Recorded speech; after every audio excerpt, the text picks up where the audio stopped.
துதிப்போர்க்கு வல்வினை போம் துன்பம் போம் நெஞ்சிற்பதிப்போர்க்கு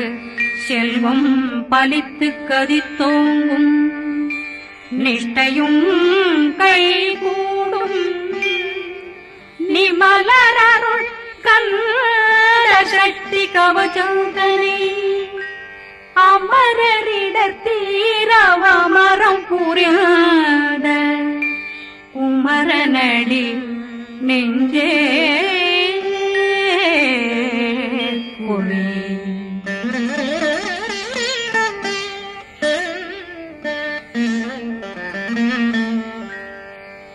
சஷ்டியை நோக்க சரவண பவனா சிஷ்டர் புதவும் செங்கதிர் மேலும் பாதமிரண்டில் பண்மணி சதங்கை